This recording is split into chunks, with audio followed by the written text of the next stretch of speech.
She told me I was replaceable and she was settling. Now she's begging me to take her back after realizing no one else wants her. Hey everyone, I've been sitting on this for a while, but I need to let it out.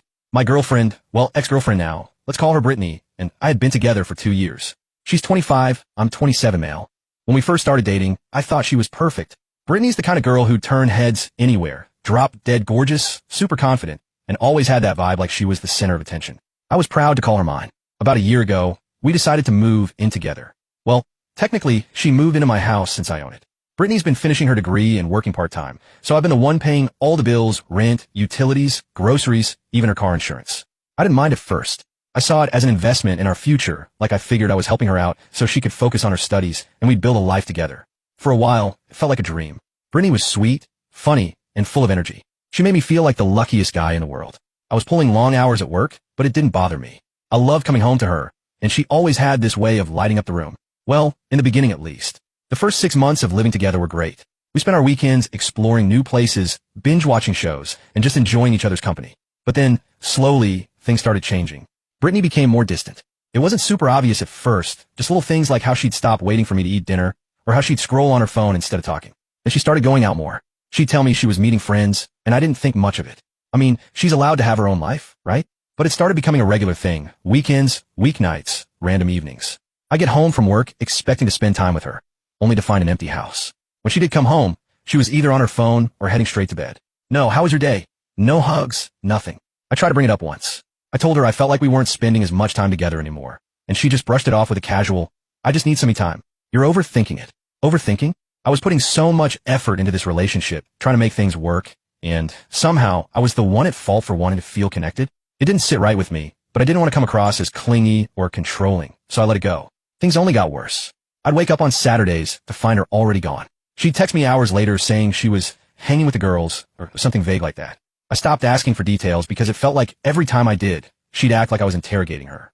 So I kept quiet, hoping it was just a phase and that things would go back to how they used to be. But honestly, it was starting to get to me. I felt like a roommate instead of her boyfriend. I was doing everything to make sure she was comfortable, paying all the bills, making sure she didn't have to stress about money, and she couldn't even bother to spend time with me. It wasn't even about the money. It was about the lack of effort. I remember this one night in particular. I came home after a 12-hour shift, exhausted. The house was dark, no sign of Brittany. I texted her asking where she was, and she replied an hour later saying, just out, don't wait up. That was it. No explanation or apology. I sat there on the couch staring at the message, and I felt this knot in my stomach. Like, what was I even doing this for? I tried telling myself that she was just stressed with school, or that she needed some freedom, but deep down I knew something was off. I started feeling like I was putting in all the effort while she was just taking it for granted. And the thing is, I loved Brittany. I really did. She wasn't just some girlfriend to me. She was someone I saw a future with. I wanted to believe that we were building something together, but the more time passed, the more I realized it felt like I was the only one building. She was just sitting on the sidelines, reaping the benefits. At this point, I started second-guessing everything. Was I being too nice? Was I enabling her behavior by doing too much? I didn't want to feel this way, but I couldn't help it. Every time I came home to an empty house or a distracted girlfriend, it felt like a slap in the face. Like I was giving her everything, and in return, I was getting the bare minimum. I talked to a couple of my friends about it, and they told me I needed to set boundaries. One of them even joked that I was basically her sugar daddy without the sugar. I laughed it off at the time, but it stung because it felt true. I didn't want to believe that Brittany was just using me, but the signs were starting to add up. At this point, I knew I needed to have a serious talk with her. I wanted to figure out if we were still on the same page, or if I was just fooling myself. I told myself I'd bring it up the next time we had a quiet moment together, if we ever had one again. That night, I asked myself if Brittany was really the person I thought she was, or if I'd just been blinded by how much I wanted her to be that person. That question was stuck in my head the next few days. I was so caught up in figuring out how to bring it up without sounding like I was accusing her of something. I didn't want to come off as insecure or controlling. I just wanted answers. But Brittany beat me to it, in the worst way possible. One night, she actually stayed home for once. I thought, finally, maybe we can have a normal evening together. We ordered takeout, sat on the couch, and started talking about random stuff. It felt nice, like old times, and for a second, I thought maybe things are turning around. At some point, the conversation shifted to relationships and loyalty. I don't even remember how we got there, but I mentioned how important it was to me to feel like we were on the same team. Brittany kind of laughed and gave me this look like I just said something dumb. Then she hit me with it. You know, you're pretty replaceable. There are tons of guys who'd love to be with me. I swear I thought I misheard her at first. I literally blinked and asked, what? And she just repeated it, this time with a little smirk like it was the funniest thing ever. Don't get so serious, she added. You know I'm joking. Except it didn't feel like a joke. Not even close. I just stared at her for a moment, trying to figure out if she realized how messed up that was to say. But she didn't. She just kept scrolling on her phone like she hadn't just shattered whatever was left of my confidence in this relationship. I didn't want to blow up, so I kept calm. I asked, "Is that how you really feel?" She rolled her eyes and said, "Oh my God, you're being so dramatic." Of course not. But like it's true. Guys hit on me all the time. It's not my fault you can't handle that. I was floored. Not only did she double down, but she made it seem like I was the problem for being upset about it. And the worst part? She didn't even apologize. She just acted like it was no big deal, like I was overreacting. The rest of the night was awkward. I didn't say much, and neither did she. She went to bed early, probably annoyed that I wasn't laughing along with her. Meanwhile, I sat there on the couch, replaying the whole thing in my head. I couldn't shake the feeling that she really believed what she said, that I was just another guy in a long line of options for her. The next day, I tried to act normal. I wanted to see if she'd bring it up, maybe apologize, or at least acknowledge it. But nope. She acted like everything was fine. She even kissed me on the cheek before heading out to meet her friends like nothing had happened. That's what really hit me. She didn't care at all. She didn't care how her words made me feel, and she definitely didn't care about how one-sided everything had become. I was just there. Convenient. Replaceable. I started noticing other things after that. Little comments she'd make about how other guys looked at her, or how her friends joked about her being the hot one in our relationship. I'd always brushed it off before, but now it felt different. It felt like she was testing me, seeing how much I let slide. The thing is, I never saw myself as the jealous type. I've always believed that if you trust your partner, there's no need to stress about stuff like that. But this wasn't about trust anymore. It was about respect, and Brittany didn't respect me. Plain and simple. Over the next few days, I started pulling back. I stopped texting her during the day to check in. I stopped asking her how her classes were going, or if she needed anything. I figured why bother? If she thought I was so replaceable, then what was the point of putting in all this effort? But at the same time, I wasn't ready to end things just yet. I kept telling myself that maybe I was reading too much into it. Maybe she really was joking, and I was just blowing it out of proportion. I mean, 2 years is a long time to throw away over one comment, right? I tried to convince myself of that, but deep down I knew it wasn't just one comment. It was everything, the distance, the entitlement, the lack of effort. That comment was just the cherry on top of a cake that had been rotting for months. One night, I was sitting in the living room, scrolling through my phone when Brittany walked in. She barely looked at me before heading straight to the bedroom. I called out to her, "Hey, do you have a minute? I want to talk." She groaned like I just asked her to move a mountain. "What?" she said. I hesitated for a second, trying to find the right words. "Do you even want to be in this relationship anymore?" I asked. She looked at me like I'd grown a second head. "What kind of question is that?" "Of course I do. Why would not?" I wanted to say, "Because you think I'm disposable," but instead I just nodded and said, "I don't know. I feel like we're not on the same page." She sighed and rolled her eyes. "You're overthinking again. Can we not do this right now? I'm tired." That was it. She didn't even care enough to have the conversation. I watched her walk into the bedroom and close the door, and I realized I couldn't keep doing this. Something had to change, and soon, because I couldn't keep pretending everything was fine when it clearly wasn't. But before I could even figure out how to deal with Brittany, life decided to deal with me first. A couple of days after our half-hearted conversation, I got a call from one of her friends. Let's call her Melissa. Now, Melissa and Brittany were close. Not best friends, but definitely tight enough that her calling me abruptly was unexpected. I almost didn't answer because, let's be real, what could Melissa possibly have to say to me? I picked up anyway. "Hey, what's up?" I asked, trying to sound casual even though my stomach was already doing flips. Melissa didn't waste any time. "Listen, I don't know if I should even be telling you this, but I feel like you deserve to know," she started. That's when I knew this wasn't going to be a friendly chat. I braced myself as she continued. "Brittany's been seeing other people. Like, not just one person, but multiple guys. And it's been going on for a while." For a solid 10 seconds, I just sat there in stunned silence, gripping my phone like it was the only thing keeping me upright. "Are you sure?" I finally managed to choke out. Melissa sighed. "I'm sure. I didn't want to get involved, but we had a fight the other day, and some things came out. She's been bragging about it like it's no big deal. She even called you her backup plan." "Backup plan?" "I've been putting everything I had into this relationship, and to Brittany, I was just her safety net, someone to fall back on while she did whatever the hell she wanted." "Why are you telling me this now?" I asked, not accusing but genuinely curious. Melissa hesitated for a moment. "Honestly, because I think it's messed up. You're a good guy, and you don't deserve to be treated like this. I want someone to tell me if I were in your shoes. And now I know how girls act when they have a fight together." Melissa and Brittany had a rocky history, even when they pretended to be friends. Melissa had always seemed a little too eager to criticize Brittany behind her back. It wasn't hard to imagine she'd jump at an opportunity to tear her down. There was a chance she was exaggerating or even outright lying just to see Brittany crash and burn. Still, the timing made me uneasy. Brittany had been throwing up red flags for months, and this felt like the missing puzzle piece that tied it all together. I couldn't just dismiss it outright. I needed to figure out the truth on my own. Over the next few days, I started piecing things together without being obvious.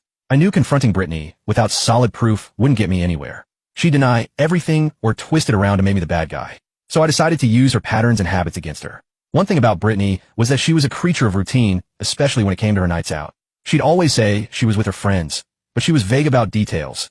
No specifics on where they'd go or who she'd be with. So the next time she said she was heading out, I casually asked her which friend she was meeting. "Oh, just Ashley," she replied quickly, barely looking at me as she grabbed her keys.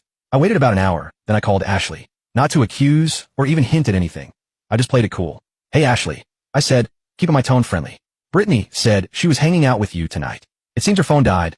I can't reach her. I just want to double check if you know what time she'll be home." Ashley hesitated. There was a long pause, and then she said, she's not with me tonight. I haven't seen her in a while, actually." Her voice sounded genuinely confused. That was my first confirmation. I didn't react on the phone. "Oh, no worries," I said casually, covering my tracks. Maybe I misunderstood. "Thanks anyway." I hung up and started thinking. If she wasn't with Ashley, who was she with? And more importantly, where was she? That's when I remembered that Brittany had a favorite hangout spot she never mentioned anymore. A low-key cafe bar she used to love when we first started dating. It was the kind of place where people went to have quiet conversation, not wild nights out. She hadn't brought it up in months, but I had a hunch it was still part of her routine. I drove over there, parking a few blocks away, so she wouldn't spot my car. My heart was racing, though I tried to keep my thoughts in check. This was just a hunch, I told myself, a way to rule things out. Or so I hoped. As I approached the cafe bar, part of me was still holding on to the slim hope that maybe Melissa had exaggerated, that maybe Brittany wasn't capable of what I was about to uncover. Sure enough, there she was, sitting at a table by the window, but not alone. My stomach dropped. She was laughing and leaning in close to some guy I'd never seen before. The way her eyes lit up, the casual way she touched his arm, the way he leaned toward her, it was all too intimate. They weren't just friends. I could feel the weight of betrayal settle in my chest, heavy and cold. Everything I'd tried to ignore, to rationalize, suddenly became impossible to deny. I didn't storm in or cause a scene, although I wanted to. But I stayed calm, even though my hand was shaking as I pulled out my phone. I took a picture from the sidewalk, just enough to document what I needed without drawing attention. As I snapped the photo, all I could feel was anger and humiliation, and some sense of validation. All those doubts I'd been suppressing, all those red flags I tried to explain away, they were right there in front of me, staring back at me through the glass. She played me, plain and simple. Worse, she'd assumed I was too blind or too trusting to ever figure it out. But the truth was out now, and I wasn't about to let her get away with it. The next morning, I woke up with a strange sense of clarity. I wasn't even angry, not at first. I was just done. There was no salvaging this, no fixing what had been broken. Brittany had made her choices, and now it was time for me to make mine, to show her which one of us is replaceable. I didn't waste any time.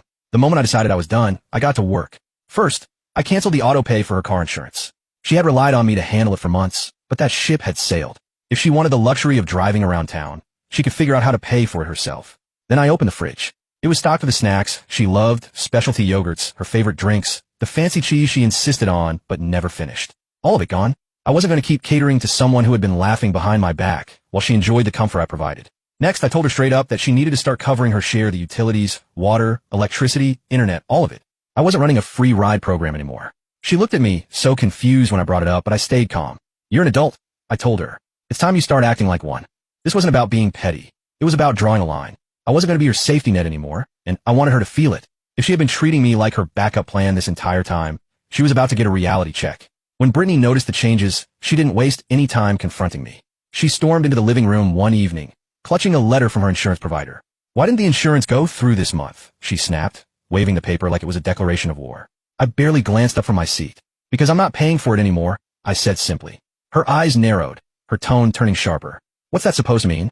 "It means you're an adult, Brittany. You can figure it out," I replied, my voice steady and cold. I wanted her to feel the weight of her own actions without me having to spell it out. She wasn't done, of course. "What's your problem lately?" She fired back, her voice rising.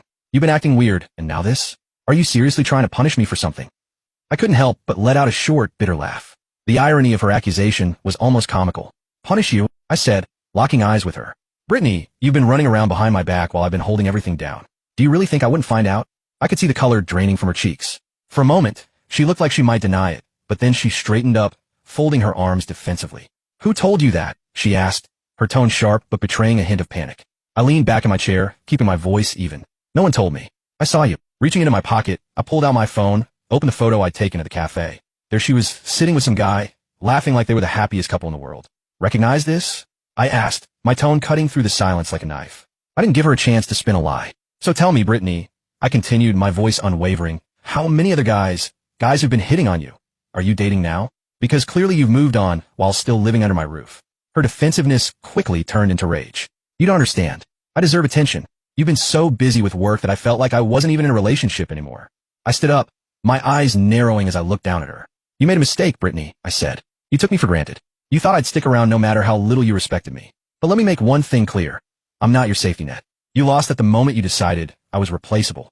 She glared at me, her voice rising as she shouted, You're being dramatic. Every girl gets hit on. It doesn't mean anything. Maybe if you'd paid more attention to me, I wouldn't have felt the need to go out so much. Her words were like gasoline on a fire.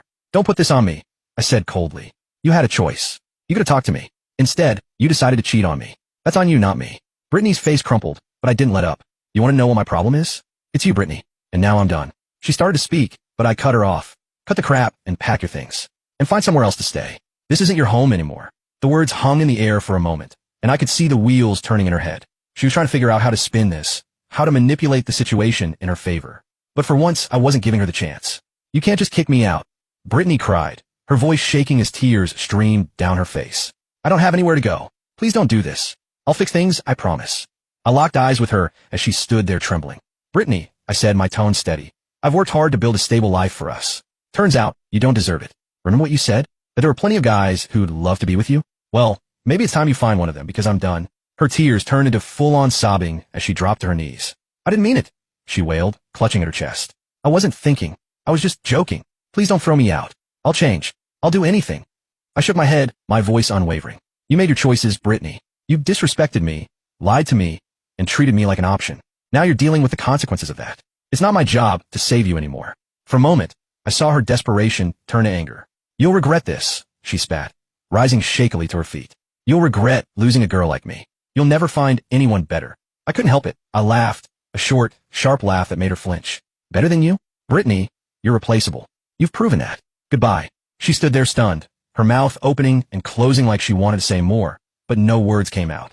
Finally, she grabbed her things and stormed out, slamming the door behind her. As the silence settled over the house, I felt no regret, no second-guessing. Just relief. I wasn't going to let her guilt or arrogance hold me back any longer. In the days that followed, I felt a strange mix of emotions. How could I let it get this far? How had I not seen the signs sooner? But of course, Brittany wasn't going to let things end quietly. Within days, I started hearing from mutual friends. Apparently, she'd been telling everyone that I was controlling and emotionally abusive. She claimed I had kicked her out for no reason and that I'd never let her have any freedom. I couldn't believe it. She was rewriting the entire relationship, making herself out to be the victim while painting me as some kind of monster.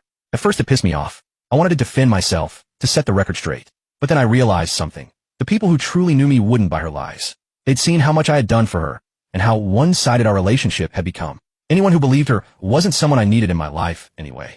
A few weeks later, I ran into a mutual friend at a coffee shop who had some news about Brittany. Apparently, she had moved on and started dating some rich guy. At first, I just shrugged it off. It wasn't my business anymore. But then the friend smirked and added, well, it didn't last 2 weeks. Turns out he dumped her as soon as he found out she'd been living with you rent-free and you were paying for her school tuition. Guess he wasn't thrilled about being her next ATM. I couldn't help but chuckle. Classic Brittany, always looking for an upgrade, thinking she's irreplaceable. Honestly, I didn't feel bad for her. She made her choices, and now she was dealing with the consequences. Now the only thing on my mind is hoping she wouldn't try to come crawling back, bringing more trouble into my life. Thanks for reading, everyone. If anything new happens, I'll let you know, but for now, I'm just happy to leave this chapter behind. Onwards and upward. Final update. Hey folks, I thought I'd give you all an update on how things have been since Brittany left. Here's the thing. Brittany never realized. She thought she was the prize, but she wasn't. A month after she left, I started seeing someone else. Someone who actually treated me with respect and kindness. Let's call her Rachel. Rachel was everything Brittany wasn't. Supportive, thoughtful, and real. She didn't just take from me. She actually cared about giving back to the relationship. For the first time in a long time, I felt valued. Word got around fast, and it didn't take long for Brittany to find out. I don't know how she found out exactly. Maybe a mutual friend, maybe social media, but when she did, she lost it. According to a few people we both knew, she was completely devastated. Suddenly, the reality that I'd moved on while no one wanted her, she wasn't handling it well. At first, she tried subtle things after that guy dumped her, sending me random texts asking to talk, and even showing up at places she knew I might be. I ignored all of it. I was over her, and Rachel deserved my full attention. But then Brittany decided to escalate things in the most dramatic way possible. It all started one evening when I heard shouting outside my house. At first I thought it was just noise from the street, but then I recognized Brittany's voice. I walked to the door, opened it, and there she was standing on the porch with 4 of her friends. They were all ganging up on me like I was a criminal, their voices were loud, and their energy was chaotic. You're unbelievable. One of her friends yelled, pointing at me like I was on trial. You think you can just toss her aside like she's nothing. You're heartless. After everything we've been through, you're just done with me? Just like that. Brittany added, tears streaming down her face. She looked genuinely distraught, but I wasn't falling for it. I leaned against the doorframe, crossing my arms calm, controlled, unmoved. What do you want, Brittany? I asked, keeping my tone firm and ignoring the comments flying from her entourage. Her voice cracked as she spoke. I came here to tell you something important, but you won't even talk to me. You just slammed the door on me. On us. Her friends nodded, giving her moral support like they were her backup singers. One of them chimed in. You don't even know what she's been dealing with. She deserves better than this. Are you done? I asked, my voice steady, keeping my eyes locked on Brittany. Because I'm not interested in theatrics. If you have something to say, say it. Brittany's lip trembled as she looked at her friends for backup, then back at me. She finally blurted it out. I'm pregnant. It's yours. The porch fell silent. Her friends stared at me, clearly expecting some big reaction, but I didn't flinch. I just stood there watching her, calm and collected. Is that so? I said finally, raising an eyebrow. And you came here with your cheerleading squad to tell me this because... She sniffled. I didn't know how to tell you. I've been scared. I don't know what to do. All right, I said, nodding slowly. Let's cut the drama. If you're pregnant, you'll have no problem proving it. Show me a test, a doctor's note, something. Her friends exchanged nervous glances before one of them jumped in. She just found out. She hasn't had time to go to the doctor yet. I turned my gaze back to Brittany. Is that true? I asked, keeping my voice steady. Because if it is, we'll handle it the right way. But if it's not true, and you're lying to me, this conversation ends now. For a split second, her face twisted with panic before she quickly tried to mask it. Why can't you just trust me? She asked, her voice rising. After everything we've been through, why would I lie about something like this? I don't trust you because you've given me every reason not to. I replied, my voice cold but steady. So again, prove it. If you're telling the truth, we'll deal with it. But I'm not entertaining empty words. Her friends started shouting again, throwing insults, but I tuned them out. My eyes stayed on Brittany, and it didn't take long for her to look away. That split second of hesitation told me everything I needed to know. The group eventually stormed off, cursing me under their breath and calling me every name they could think of. Brittany's performance, though convincing at first, had fallen apart. I didn't let it shake me, but I'd be lying if I said it didn't leave me uneasy. What if there was some truth to it? A few days later, the truth came out. Melissa, the same person who had tipped me off about Brittany's behavior, reached out again. She seemed to be following our breakup chaos. She assured me that Brittany wasn't pregnant and had made the whole thing up. Brittany had been spiraling since she found out I'd moved on, and the fake pregnancy was her last-ditch attempt to trap me into taking her back. Honestly, it wasn't shocking, just disgusting. I blocked Brittany on everything immediately. Whatever lies she was spreading or plans she had weren't my problem anymore. Meanwhile, I kept moving forward with Rachel, someone who actually valued me. Brittany thought she was irreplaceable, but she was the one who was easily replaced. As for her, she'd been couch surfing and had dropped out of school after her parents refused to support her. I didn't care anyways. She got what she deserved for taking everything she had for granted. And yeah, that's it for me now. Thanks for all your support and comments, guys. It really meant a lot. Take care.